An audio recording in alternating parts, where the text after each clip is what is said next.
भारत में मानव अधिकार हर व्यक्ति का नैसर्गिक या प्राकृतिक अधिकार है। नमस्कार दर्शकों, मैं हूं राशि आपके साथ। स्वागत है आपका प्रातः दर्पण में।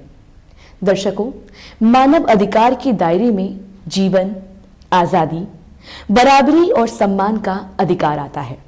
इसके अलावा गरिमामय जीवन जीने का अधिकार, राजनीतिक, सामाजिक, आर्थिक और सांस्कृतिक अधिकार भी इसमें शामिल है। आइए जानते हैं क्या है खास इस दिवस के बारे में। आज मानव अधिकार दिवस यानी ह्यूमन राइट डे है। क्या आप इस दिन के महत्व के बारे में जानते हैं? यदि नहीं, तो आपको इस बारे में हम पूरी जानकारी देते हैं। होने को तो यह अन्य दिनों की तरह ही होता है, लेकिन यह दिन वही है जिसने आपके स्वास्थ्य, आर्थिक, सामाजिक और शिक्षा का अधिकार मिला है। मानव अधिकार के तहत किसी भी मनुष्य को नस्ल, जाति, राष्ट्रीयता, धर्म, लिंग आदि के आधार पर वंचित या प्रताड़ित नहीं किया जा सकता है। आपको बता दें कि भारत में मानवाधिकार कानून 28 सितंबर 1993 में अमल में आया, जिसके बाद सरकार ने 12 अक्टूबर 1993 को राष्ट्रीय मानवाधिकार आयोग का गठन किया। मानवाधिकार आयोग राजनीतिक, आर्थिक, सामाजिक और सांस्कृतिक कार्य क्षेत्रों में भी काम करता है, जैसे मजदूरी, HIV एड्स, हेल्थ, बाल विवाह, महिला अधिकार। मानवाधिकार आयोग का काम ज्यादा से ज्यादा लोगों को जागरूक करना है। आइए हम आपको बताते हैं कि मानवाधिकार दिवस के बारे में लोगों की क्या राय है। पुलिस की पूरी जिम्मेदारी होती है किसी भी तरह से मानवाधिकारों का उल्लंघन न होने पाए। इसके लिए बाकायदा हर थाने में सुप्रीम कोर्ट के आदेशानुसार एक बोर्ड बनवाए गए थे, जिस पर मानवाधिकार उल्लंघन रोकने के लिए दिशा निर्देश दिए गए थे। मानवाधिकारों के संरक्षण के दिशा निर्देश थे। लेकिन अगर आप जाएं तो किसी भी थाने में ये बोर्ड आपको दिखाई नहीं देंगे। ये बोर्ड जो हैं या तो किसी कबाड़ खाने में पड़े होंगे या फिर कहीं ऐसी जगह पर रखे होंगे जहां लोगों की जानकारी में न पहुंच पाए। द्वितीय विश्व युद्ध की समाप्ति के बाद 1948 में 48 देशों के समूह ने समूची मानव जाति के मूलभूत अधिकारों की व्याख्या करते हुए एक चार्टर पर हस्ताक्षर किए थे। इसमें माना गया था कि व्यक्ति के मानवाधिकारों की हर कीमत पर रक्षा की जानी चाहिए। भारत ने भी इस पर सहमति जताते हुए संयुक्त राष्ट्र के इस चार्टर पर हस्ताक्षर किए। हालांकि देश में मानवाधिकारों से जुड़ी एक स्वतंत्र संस्था बनाने में जो समय पर मानवाधिकारों के हनन के संदर्भ में केंद्र और राज्यों को अपनी अनुशासनाएं भेजता है।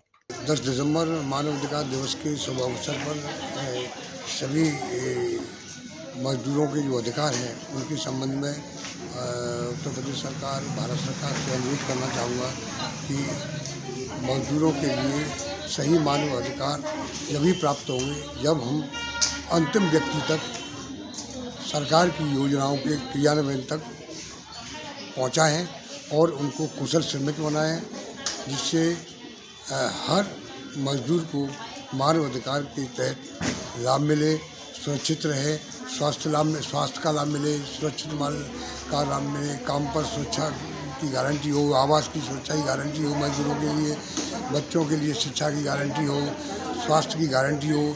इसके लिए हमें विशेष कर मानव अधिकार दिवस के रूप में एक पहल करनी चाहिए, जिससे वास्तव में एक देश के नागरिक को मानव अधिकार मिल सके और जिसके तहत देश का भविष्य अग्रसर हो सके। आज भी लोग मौजूदा समय में देश में जिस तरह का माहौल आए दिन देखने को मिलता है, ऐसे में मानवाधिकार और इससे जुड़े आयामों पर चर्चा महत्वपूर्ण हो जाती है। देश भर में मॉब लिंचिंग की घटनाएं, बिहार के मुजफ्फरपुर और उसमें तुरंत बाद उत्तर प्रदेश के देवरिया में शेल्टर होम की बच्चियों के साथ हुए विभत्स कृत्य देश में मानवाधिकारों की धज्जियां उड़ाते दिखते हैं। अगर हम लोग देखा जाए तो वर्तमान स्थिति यही है कि मानव अधिकारों का हनन बहुत ज़्यादा हो रहा है। चाहे हम बच्चों को ले लें, नारियों को ले लें, मानवों को ले लें, क्योंकि हर चीज़ का अति के साथ हनन भी ज़्यादा हो रहा है। जहाँ हम बहुत सारी सुविधाओं को देख रहे हैं कि बहुत सारी सुविधाएं दी जा रही हैं, वहाँ मानव का मतलब उनकी सुविधाओं के साथ भी हनन होता जा रहा है। जहाँ एक ओर हम बढ़ रहे हैं, दूसरी ओर हम पतन की ओर भी बढ़ रहे हैं। कि मतलब काफ़ी चीज़ों को अगर शिक्षा के स्तर को लेके करा जाए तो आज हम शिक्षा के स्तर को आगे बढ़ाने का प्रयास कर रहे हैं। वहीं सरकारी अध्यापक की जो सैलरी है वो बहुत हाई है और प्राइवेट टीचरों की बहुत कम है।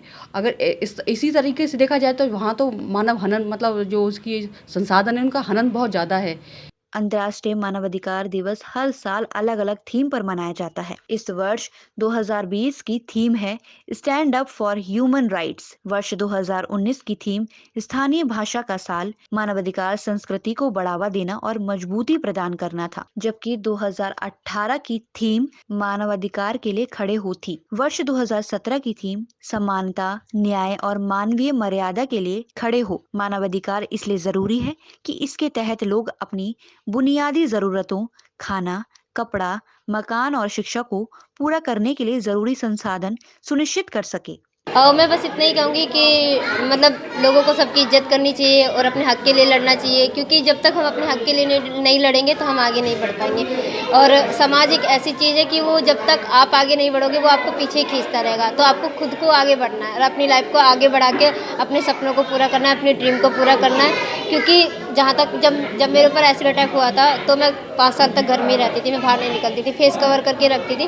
बट जब से ये छाव फाउंडेशन शुरू हुआ तब से मैं बाहर निकली हूँ, एक जॉब की तरह अपनी लाइफ को जी रही हूँ, अपने तरीके से अपनी लाइफ को जी रही है। तो सबको अपनी लाइफ जीने का हक है, अधिकार है। तो अपनी लाइफ को अपने तरीके से जिए, आगे बढ़िए और अपने सपनों को पूरे। ऐसा भी देखा गया है कि कई बार सत्ता प्रतिष्ठान अथवा कोई अन्य अथॉरिटी लोगों का उत्पीड़न करती है। ऐसे में मानवाधिकार से उनको जीवन, आजादी, समानता और सुरक्षा की गारंटी मिलती है। देखिए, भारत में वैसे तो हर व्यक्ति को देखिए धर्म से जुड़ा हुआ है, धर्म से है, सामाजिक है, राजनीतिक, हर तरह से बहुत राइट मिले हुए हैं। लेकिन खासकर हमारे कुछ लोगों को, खासकर जो SC ST OBC बैकवर्ड के जो लोग हैं, उनके साथ आज भी दयनीय स्थिति है। उनको अधिकार जो मिलना चाहिए भारत के अंदर, वो अधिकार आज भी नहीं मिल रहा। आपके चैनल से माध्यम से मैं भारत सरकार से निवेदन करूंगा कि जो SC ST OBC बैकवर्ड, उनको जो न्याय मिलना चाहिए, उनको जो शिक्षा के क्षेत्र में जो उनको जिस तरह से उनको शिक्षा मिलनी चाहिए, उनको शिक्षा का स्तर मिलना चाहिए, उनको शिक्षा में सुधार होना चाहिए, उनके नौकरियों में उनकी भर्तियां होनी चाहिए, जिससे उनकी आर्थिक स्थिति अन्य लोगों की बराबरी में हो सके। ऐसा माना जाता है कि मानवाधिकार के लिए ईसा पूर्व 539 सदी में काम किया गया था। जब साइरस महान की फौज से बेबीलोन को जीत लिया गया तो साइरस ने गुलामों को आजाद कर दिया।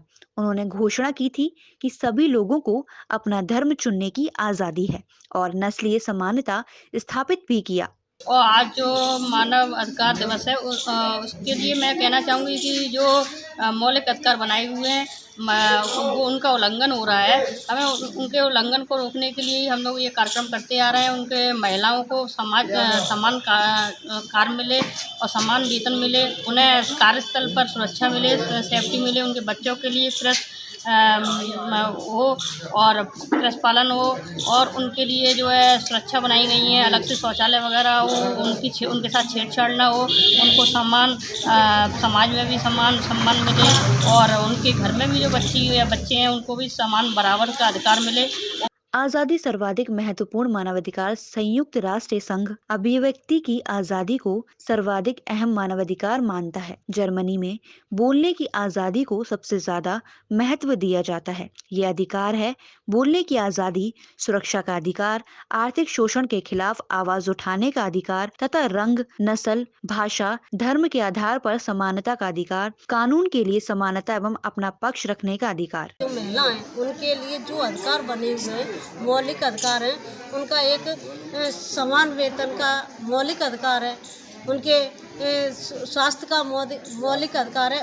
उसके तहत हम उनको बताना चाहते, जागरूक करना चाहते हैं महिलाओं को, जो आपके जो अधिकार है उसके प्रति आप जागरूक होकर अपने अधिकारों के प्रति जागरूक होने के बाद भी और उनको मौलिक अधिकार का सम्मान और सम्मानजनक ना काम मिलता है, ना उनको कोई वेतन मिलता है, तो उनके लिए हमें एक सुरक्षित ऐसा सरकार को करना चाहिए जो महिला अपनी बात को कहने के लिए और अपनी बात कहे और अपने सम्मानजनक कार्य के लिए और अपने सौदेबाजी कर सके।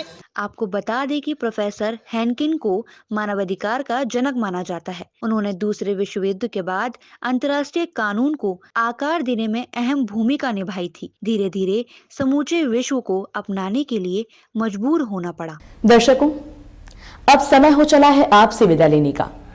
फिर मिलते हैं एक ऐसी ही किसी महत्वपूर्ण दिवस पर नई जानकारियों के साथ। तब तक के लिए दीजिए मुझे आज्ञा और आप देखते रहिए प्रातः दर्पण। नमस्कार।